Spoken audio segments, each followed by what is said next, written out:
Hey guys, good morning and welcome back to another week of What's for Dinner. If you're new here, hello and welcome. I am Taylor. I share these What's for Dinner videos every week to hopefully motivate y'all to cook more for your family and give you some ideas of some new things to cook. I hope that if you like these kinds of videos that you'll hit that subscribe button down below so you can come back and see my future videos. As I said, I share these weekly. I also share grocery hauls, sometimes vlogs.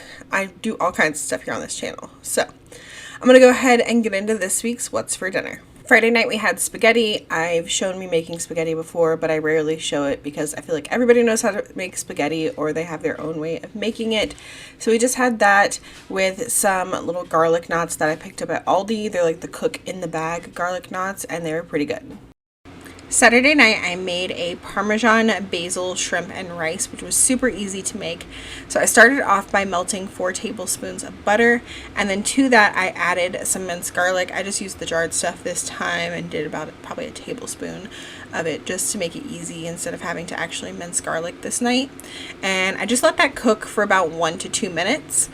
And then I added in some shrimp. I used some medium shrimp and I seasoned those with salt and pepper, and then I cooked them till they were done. Once the shrimp was cooked, I added in some cooked white rice. It said to cook 1.5 cups of dry white rice according to the package directions. And I just used my perfect white rice recipe that I make in the Instant Pot to cook that, which is equal parts water and rice, and then a little bit of oil and a little bit of vinegar. So that's what I did, and I will leave my rice recipe down below. And then I also added in about 1/2 cup of Parmesan cheese, about 3 tablespoons of chopped fresh basil, some salt and pepper, and a 1/4 cup of heavy cream. And I just mixed that together and I let it all get hot, and it like thickened a little bit and became creamy, and then it was ready to eat.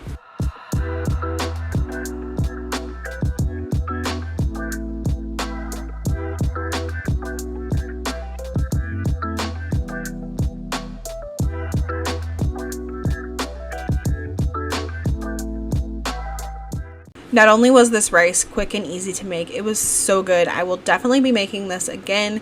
And to go with it, I just made a little bit of zucchini that I seasoned with some Badia Complete and Tony's Creole seasoning. And then I just cook it in my cast iron pan with some oil and butter. Sunday night, I made some ribs for Father's Day. I started off by removing the membrane on the back of the ribs. If you don't know how to do that, look up a video. I had to look it up the first time I did it, and now I just know. But it's kind of a pain in the butt process, so I didn't feel like filming it. And then I just took those ribs and seasoned them all over with the last bit of this rub that I had. This is the Fox Brothers barbecue rub. And I just seasoned them all over with that and made sure to rub it in really well. And then I wrapped the ribs up with aluminum foil. And then these went in my oven at 275 for 3 hours.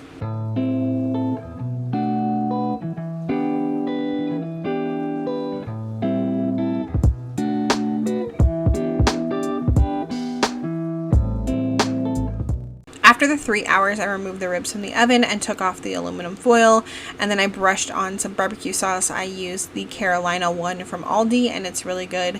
The Kansas City one is definitely our favorite, but I had this one open in the fridge, so that's what I chose to use. And I brushed that on there, and then I just stuck them in the oven under the broiler for about 5 to 10 minutes.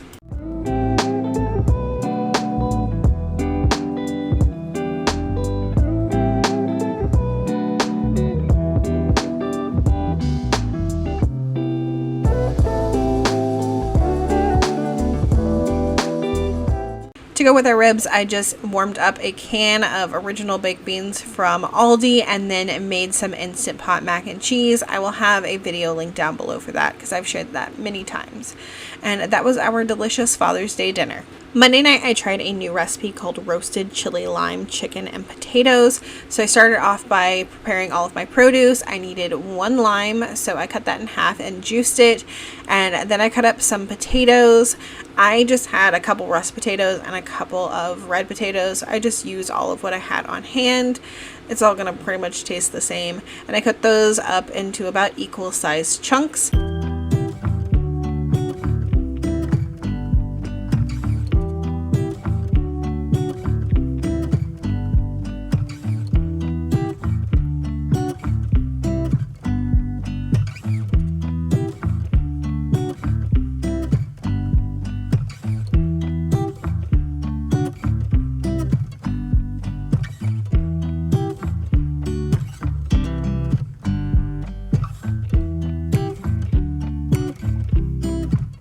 And then I also took 2 jalapenos and I cut those in half and removed the seeds and then diced them up pretty finely.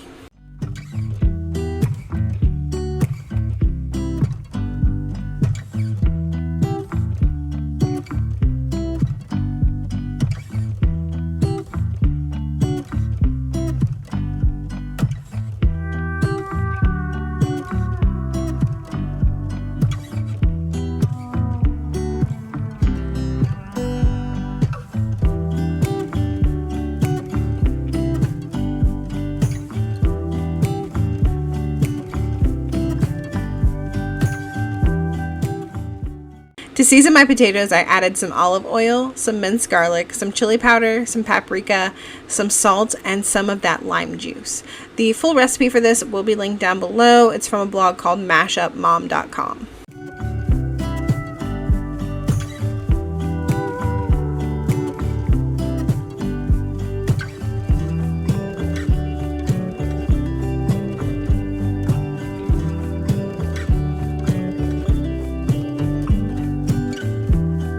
And then I added my potatoes to my sheet pan.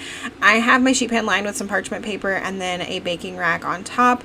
And then I realized that I didn't think I had enough room for my chicken, because I looked at my chicken and I was like, oh, I have more chicken in here than I thought I did. So I ended up moving one of the racks to a separate pan and cooking the potatoes and chicken on 2 separate pans. Now for my chicken, I altered this part of the recipe. She had you using bone-in, skin-on chicken thighs and like stuffing the jalapenos up underneath the skin. I had boneless, skinless chicken thighs, so I just kind of like coated the chicken with everything. And so I added the jalapenos to my bowl with the chicken. I used the same one that I had used for the potatoes. Added some olive oil, some salt, some minced garlic, and the rest of my lime juice. And then she didn't have you putting on any of the chili powder or paprika, but I decided I wanted some, so I added that in there as well and just mixed it all up really well. And then added all of those chicken breasts to my other sheet pan.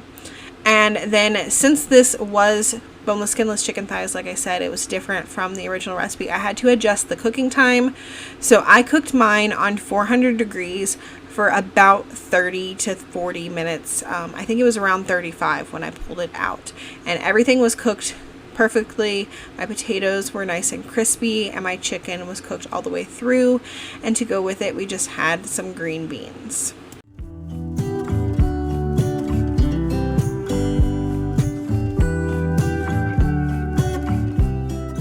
We really liked this recipe. I liked the flavor of the chili and lime on the chicken, and it was really good on the potatoes as well. I was really surprised with this recipe that we really liked it.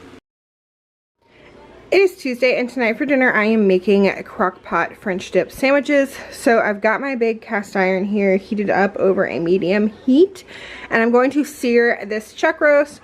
I thawed this in the fridge overnight and I've seasoned it now on both sides with salt and pepper, and I'm just going to sear it all over in my pan in a little bit of olive oil, and then I'm going to get that in my crock pot.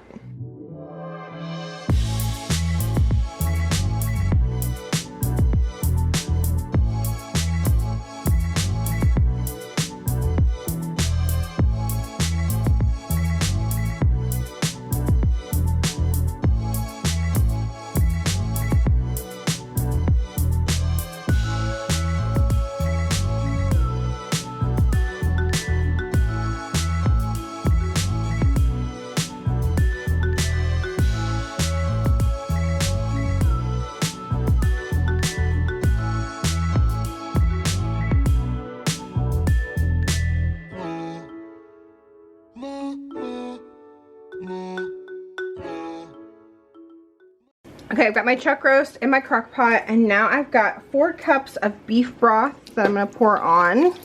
I like using this recipe because it's usually stuff that I have on hand. Some of them call for like French onion soup, like canned French onion soup, or canned beef consomme. This one just uses beef broth and it still tastes delicious. So that's why I stick with this one, because it's stuff that I just have on hand, like I said. And then I've got a package of Lipton onion soup mix. I'm going to sprinkle that over it. And then I've got about 3 cloves of minced garlic. And then I cut up half of a white onion. You could use whatever onion you like. This is just what I had on hand. Usually I have yellow onion on hand, but some white onion was given to me. So that is what I have today.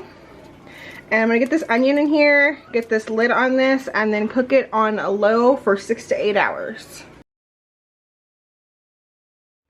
Okay, it's been about 8 hours. Back here I have some bread and I'm about to bake. It's the like copycat Subway bread.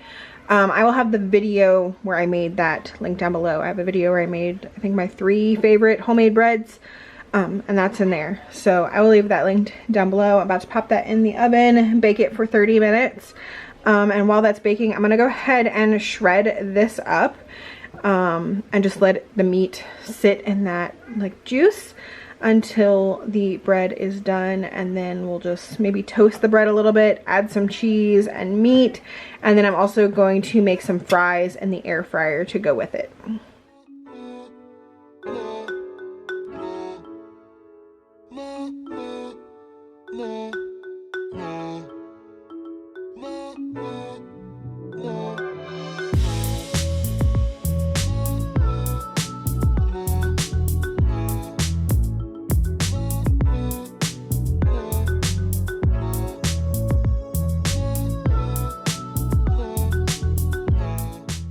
Here are our plates. I just realized that I forgot to get Swiss cheese, so we're just eating it with mozzarella.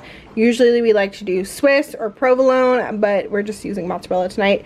And I did stick them in the air fryer under the broiler for just a couple minutes to melt that cheese. We've got some seasoned fries from Aldi. Ketchup, that's Elijah's plate, Lily's plate. Both of them said that they didn't want any of the au jus to dip their sandwiches in this time. I told them that they liked it last time, I'm pretty sure, but they said, no, we don't want it. So they're not having that. I do have some over here for myself, some fries, my sandwich with lots of the onions on it. I tried not to give them too many because they're not the biggest fan of big pieces of onions. But I was like, it cooked in the meat, so you're gonna have some on your sandwich. It is what it is. But that is going to be our dinner for Tuesday. It is Wednesday night, and tonight for dinner we are doing taco pizza. So I started off by making the same pizza dough that I always make. I will have that linked down below. It's called fail-proof pizza dough, and it turns out great every single time. So the recipe as it is makes 2 12-inch pizzas. So I've got one 12-inch pizza here, and then this one I stretched a little bit more, and it's probably about a 14-inch pizza because this is a 16-inch pan. So that is what we've got going on tonight. I've got the oven preheated to 400, and I'm going to throw each of these in there for about 4 minutes to just kind of par bake them, and then we're going to put on our toppings.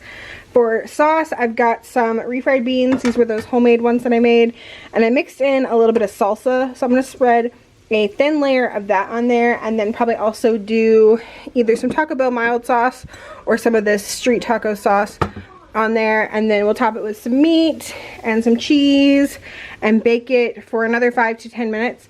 And then when it comes out, I've got some lettuce I'm gonna cut up and some of this fresh salsa to put on top.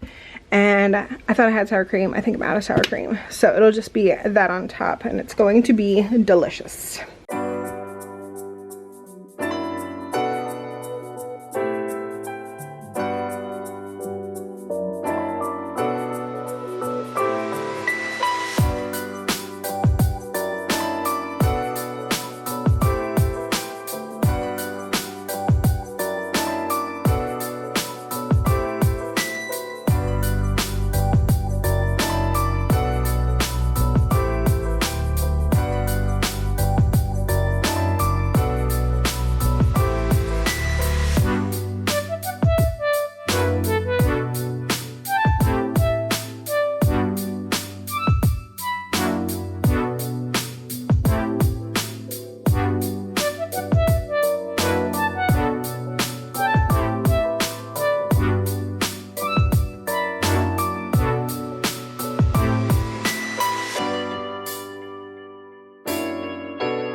Okay, here is dinner. I put the lettuce and tomato on the whole pizza, and the kids can just pick it off if they don't want it, because I wanted the pizza to look pretty.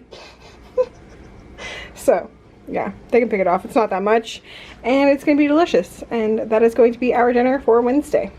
It is Thursday night, and tonight for dinner I am making baked stuffed pork chops. I'm modifying the recipe just a little bit, but I will have the recipe that I found linked down below for you guys.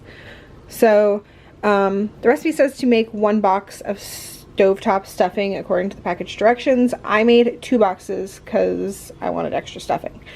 So this is the Kroger brand, like turkey flavored stuffing. You use pork flavor, whatever you want. I had turkey flavor because I bought this on markdown for 29 cents. And I just made it in the microwave. It's really easy to make in the microwave. This one calls for 1.5 cups of water and half a stick of butter per box. So I just doubled that, heated it up in the microwave for 5 minutes. It's done. And to that I'm going to add 1 apple that I cut up. I cut this up pretty small so they'll get nice and soft. And I'm just going to mix that into there. And then I've got some really thick cut pork chops that I cut from a pork loin. And I'm going to cut a little pocket into each one of these. I think I have 6 in there. Cut a little pocket, stuff some of the stuffing mixture into there. I'm going to season the outside of them with some salt and pepper. Recipe doesn't say to do that, but I'm going to do that. And then I'm going to kind of close up the pocket, hopefully it'll work, with a toothpick, and then arrange them in my 9x13 that I have greased. And then whatever stuffing is left over I will kind of put around and on top of the pork chops. Cover this with foil and then stick it in the oven on 350. It says for an hour. I'm going to check it at about 45 minutes. I don't want to overcook the pork chops. So I'm going to check it at 45 and see what they are looking like. And I will be sure to let you guys know how long they take to cook.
Okay, here are our plates.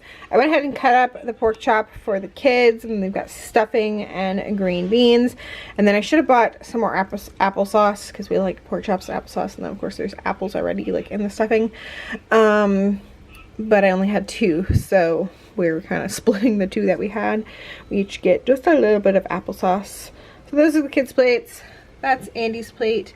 And that is my plate. And I cooked it for 45 minutes with the foil on it, and then 10 minutes once I took the foil off, and it was cooked to perfect temperature. I used my little meat thermometer and checked it, and it turned out perfect. So I think cooking it for the hour and then another 10 to 15 minutes without the foil would have been way too long. It would have been like really dried out, and I think it is perfect now. But that is going to be dinner for Thursday. And that is going to be it for this week's What's for Dinner. Real quick, I wanted to give you an update on that pork chop dinner. The only thing I think that I would do different next time is add some more seasoning to the pork. It definitely needs some more flavor, some more seasoning on it. So next time I will definitely do that to make it a little bit better. Other than that, I think they were delicious. I just want to let you guys know today is my birthday. Today I am turning 31, so I probably won't be in the comments of this video like I usually am, answering questions or anything, but I will try to get back to any questions on Monday.